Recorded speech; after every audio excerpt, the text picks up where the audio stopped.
the most important thing we've learned, so far as children are concerned, is never let them near your television set. Or, better still, just don't install the idiotic thing at all. So, how much time do you spend watching television? If you're like me, probably too much. In the beloved book Charlie and the Chocolate Factory, written by Roald Dahl, young Charlie Bucket visits Willy Wonka's chocolate factory along with 4 bratty children. One of these children is the television-obsessed Mike TV. After Mike has an unfortunate experience relating to television, the Oompa Loompas sing the following poem. Television, by Roald Dahl. In almost every house we've been, we've watched them gaping at the screen. They loll and slop and lounge about and stare until their eyes pop out. Last week in someone's place, we saw a dozen eyeballs on the floor. They sit and stare and stare and sit until they're hypnotized by it, until they're absolutely drunk with all that shocking, ghastly junk. Oh yes, we know it keeps them still.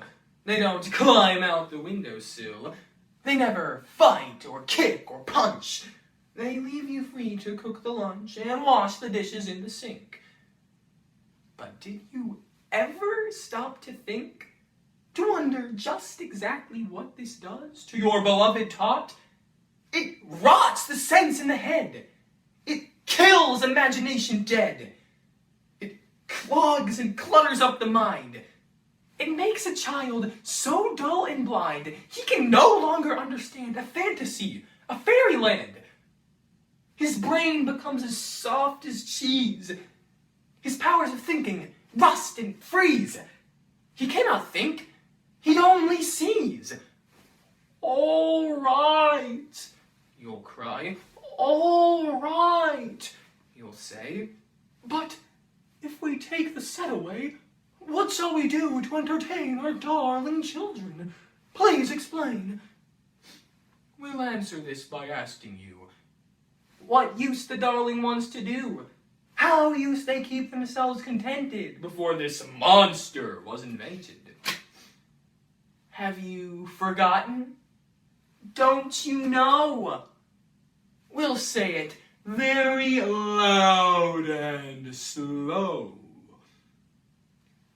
They used to read. They'd read and read and read and read, and then proceed to read some more. Great Scott! Gadzooks! 1/2 their lives was reading books. The nursery shelves held books galore. Books cluttered up the nursery floor. And in the bedroom, by the bed, more books were waiting to be read. Such wondrous, fine, fantastic tales of dragons, gypsies, queens, and whales, and treasure isles, and distant shores where smugglers rode with muffled oars, and pirates wearing purple pants, and sailing ships and elephants, and cannibals crouching around the pot, stirring away at something hot. It smells so good. What can it be? Good gracious! It's Penelope!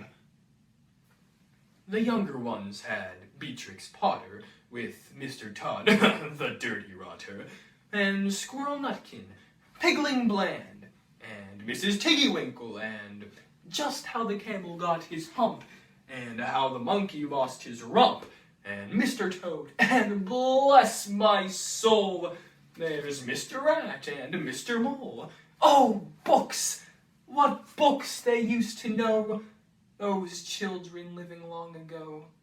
So please, oh please, we beg, we pray, Go throw your TV set away. And in its place, you can install a lovely bookshelf on the wall. Then, fill the shelves with lots of books, ignoring all the dirty looks, the screams and yells, the bites and kicks, and children hitting you with sticks. Fear not, because we promise you that in about a week or two of having nothing else to do, they'll now begin to feel the need of having something to read. And once they start, oh boy, you watch the slowly growing joy that fills their hearts. They'll grow so keen, they'll wonder what they'd ever seen in that ridiculous machine, that nauseating, foul, unclean, repulsive television screen. And later, each and every kid will love you more for what you did.